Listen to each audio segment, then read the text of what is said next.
For the first 12 years of my life, I grew up in northern Canada.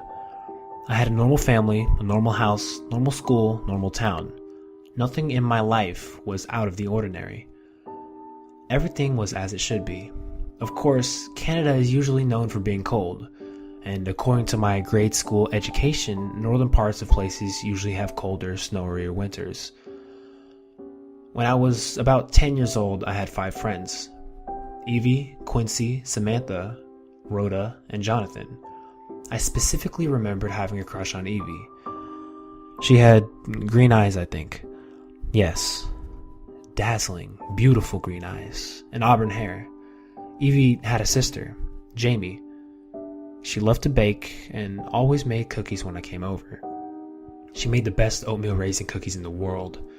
Whenever Evie and I were coloring or something, she would give Evie this look and wink at me.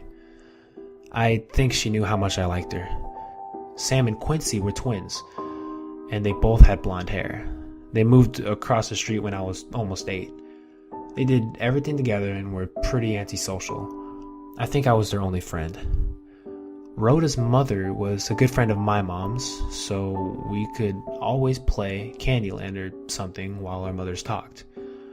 I never liked her much. Jonathan was my best friend. We were inseparable and loved to play pirates. All my friends and I had this one thing in common. We loved to play in the snow. Snowball fights, tobogganing, you name it, we loved it. But one gloomy afternoon, when I was 12 years old, that all changed. My friends and I were going to have a snowball fight. We would all meet up at the stick we put in the ground called Snowman Corner, count to 3, then run away and throw snowballs at each other until we got tired. At about 11 a.m. on Sunday afternoon, we met up at Snowman Corner. Rhoda yelled, 1, 2, 3, and we all ran like hell. I ducked behind a tree and started to make snowballs when I was ambushed by Sam and Quincy. Sam giggled and Quincy ran away. I nailed Sam, and she whitewashed me until I said uncle. She dashed off, and I stood up to find another place to hide. From what I could hear, everyone was in one place, having a ton of fun. I was just about to join them when I realized I had no snowballs. I cursed under my breath at Quincy and Sam for making me waste all of them. Then, walked until I found a wooden fence. I looked over it and saw an old abandoned cabin. Yes, I whispered, hopping the fence.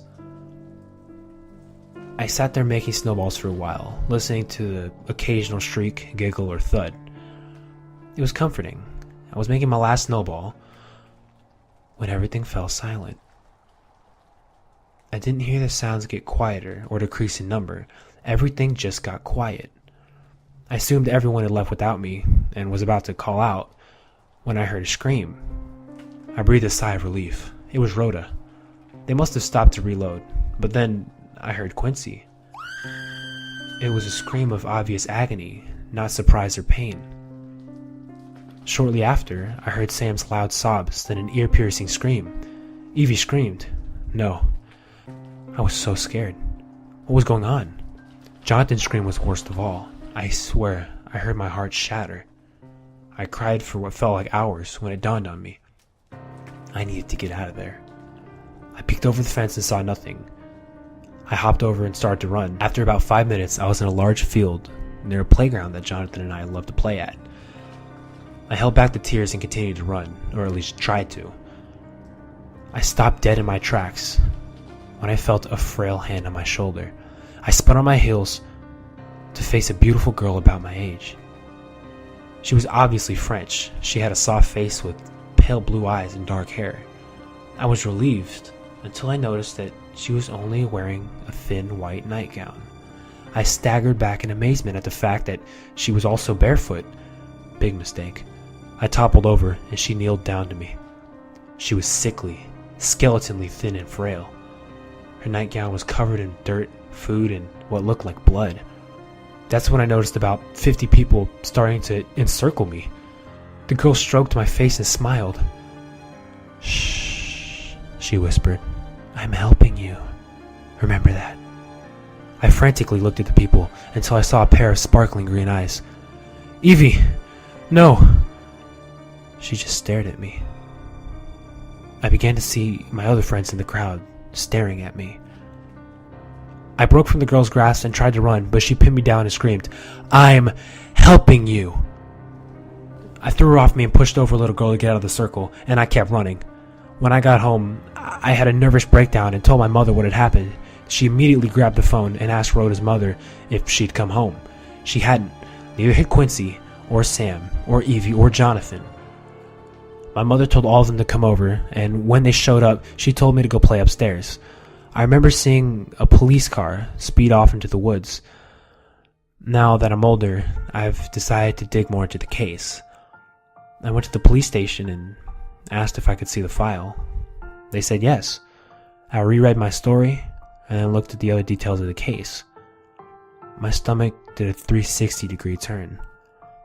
It said that the officers found the cabin, broke down the door, and found my friends, horribly mutilated, propped up at the table with mugs of hot chocolate sitting in front of them. They took the hot chocolate from the mugs for forensics, then went upstairs. They found over 50 bodies in the closet, also horribly mutilated. They said that they showed pictures of the victims taken before they were murdered to me, and I remember. They asked if I recognized them, and I said yes. They asked if I knew their names, and I didn't. I told them they were with the girl. I remember them giving my mother a look and saying I could go, and they gave me a lollipop. I ran off in glee, but the file said that the people had been dead for a long time, the longest being 2 years. But what was even more disturbing was the fact that most of these people were from places miles and miles away from where the cabin was. The thing that disturbs me most, to this day, is the fact that after they took away the hot chocolate on the initial sweep, they came back to collect the bodies and found that there were 5 new mugs on the table, all filled with steaming hot chocolate.